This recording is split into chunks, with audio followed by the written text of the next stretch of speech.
Hello student welcome back to Odisha Shiksha संयोग।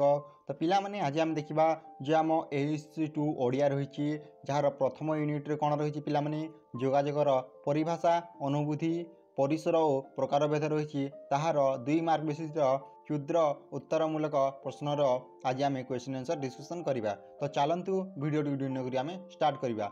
पिला माने यह हूँ फास्ट यूनिट क्वेश्चन आंसर। तो प्रथम देखो जो आम 1 नंबर क्वेश्चन अच्छी पिला माने क्वेश्चन कौन कही देखु जोगाजोग क्यों प्रकार प्रक्रिया।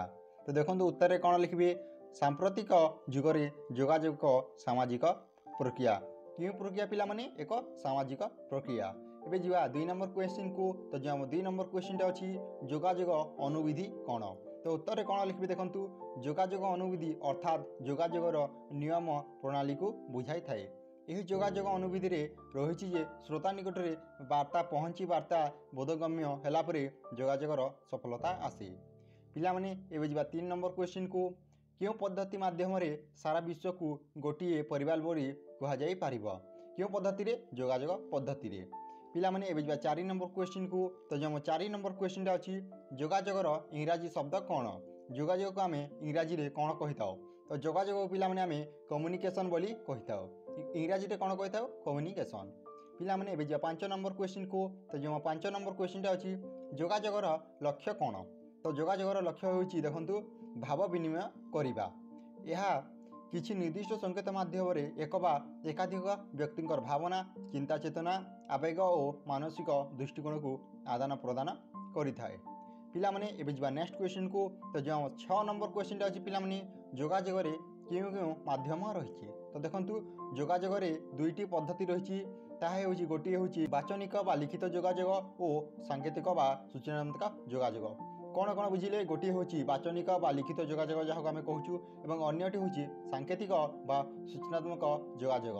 दृश्य श्राव्य श्राव्य संकेत शब्दस्वर वचन तथा प्रत्यक्ष माध्यम जोगाजोग करा जाय थाए। पिला माने बुझिबा नेक्स्ट क्वेश्चन को।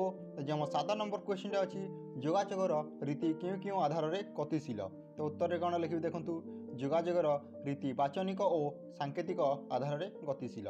पिला माने 8 नंबर क्वेश्चन देछि सांकेतिक जोगाजोग कौन। तो उत्तर में कौन लिखिए देखंतु सांकेतिक जोगाजोग क्षेत्र में मुह आखि नाक कान हाथ प्रभृति विभिन्न अवयवगुड़िक द्वारा जोगाजोगर क्रिया प्रतिक्रिया प्रकाशित होता है। बुझिपारे सांकेतिक कौन होता है मुह आखि नाक कान हाथ प्रभृति अवयवगुड़िकर द्वारा जोगाजोगर क्रिया प्रतिक्रिया प्रकाशित होता है।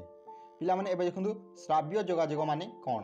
तो उत्तर में कौन लिखिए यही प्रकार जोगाजोगर किछि शब्द शुणाई वार्ता प्रकाश करा जाए जेपरी देवालय घंटा बाजिले संध्या आगमनी रे वार्ता प्रकाश पाए सेहीपरि ग्राम परिवेश रे नागरा जोड़ी मोहुरी जोड़ी नागर आदि वाद्ययंत्र माध्यम आदेशनामा मांगलिक कार्य विज्ञापित होता है। तो बुझिपारे श्राव्य माने कौन शुणा जमीक वार्ता पहुँचवा शब्द माध्यम जमीक जदि कौन देवालय बा कौन जदि मंदिर घंटा बाजे ताले आम जाना संध्या आगमन वार्ता प्रकाश करता है। सेपरी जदि देखो ग्राम कौन होता है नागरा जोड़ी माहुरी और जोड़ी नागरा वाद्ययंत्र माध्यम जो आम आदेशनामा प्रकाश करा जाता है एनाउंसटी करा जाता है। पिला माने एबे 10 नंबर क्वेश्चन को। तो जो 10 नंबर क्वेश्चन अच्छी केत केविस जोगाजोग संपर्क में कौन कहते। तो देखो उत्तर कौन लिखिए केत केविस को मतरे जोगाजोग होची व्यक्ति मध्य तथ्य और बुझामणार विनिमय। यह होची एक उपाय जहाद्वारा व्यक्ति मानक मध्य तथ्य आदर्श चिंताधारा और मूल्यबोधर विनिमय होता है। पिला माने 11 नंबर क्वेश्चन कौन कही देखो प्रत्येक जोगाजोग क्या कहते।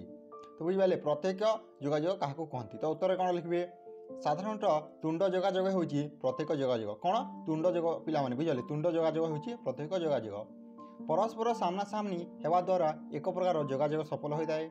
श्रेणी रे शिक्षकों द्वारा आदान प्रदान शिक्षा सभारे दि जाउथबा भाषण इत्यादि हेउची यार उदाहरण। तो देखंतु प्रत्येक जोगाजोग माने होची तुंडरे कहिबा जेमिति देखंतु जदि कोनोसी टीचर क्लास रे कहछि ताले तुम माने छात्र माने सामना सामने थेके सेमानक कथा शुणबे से भाव जदि कोनोसी भाषण मध्ये होउची ताले से माने लोक माने आराम से सामना सामनी शुणी पारिबे।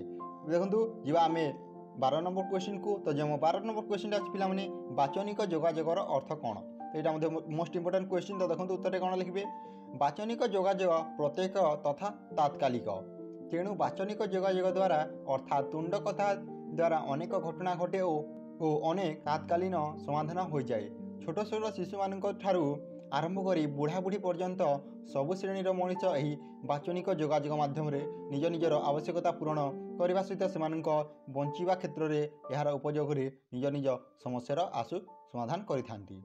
पिलामाने एबे जिबा 13 नंबर क्वेश्चन को अभिनयात्मक जोगाजोग क्या कहती। विभिन्न प्रकार अंगभंगी द्वारा जोगाजोग विधान मध्य संभव होता है जहां अभिनयात्मक जोगाजोग कहुए। मनीष निजर मुंड संचालन करने माध्यम निजर सम्मति बा असम्मति प्रदान करिथाए। हस्त संचालन द्वारा मध्य अनुरूप भाव भावना ज्ञापन करिथाए। बाक शक्ति न थाई ठारे मध्य अभिनय करी निज भाव व्यक्त करिथाए। तेणु यह अभिनयात्मक जोगाजोग रूपे प्रकाश करते। पिलामाने नेक्स्ट क्वेश्चन को तो जो 14 नंबर क्वेश्चन अच्छी कौन देखु जोगाजोग प्रक्रिया को केते भाग में विभक्त करगुड़िक कौन कौन देखो। जोगाजोग को 7 भाग विभक्त करगुड़िक हूँ सांकेतिक जोगाजोग, शब्द स्वर जोगाजोग, वाचनिक जोगाजोग, दृश्य श्राव्य जोगाजोग, श्राव्य जोगाजोग, अभिनयात्मक जोगाजोग और प्रत्यक्ष जोगाजोग। बुझिपारे यहाँ 7टी अच्छी। एवं जा 15 नंबर क्वेश्चन को पिलामाने जोगाजोगर माध्यम गुड़िक कौन कौन तो देखते। जोगाजोगर माध्यम गुड़िक हूँ दृश्य श्राव्य, श्राव्य, संकेत, शब्द स्वर, वचन तथा प्रत्येक माध्यम जोगाजोग कर। तो पिलामाने आज एतिकी पुणी देखा गोटे नुआ भिडियो एमती आम सबू यूनिट्र क्वेश्चन आंसर डिस्कसन करवा। तेणु चैनल टी सब्सक्राइब करके रखिथा। एवं thank you for watching this video.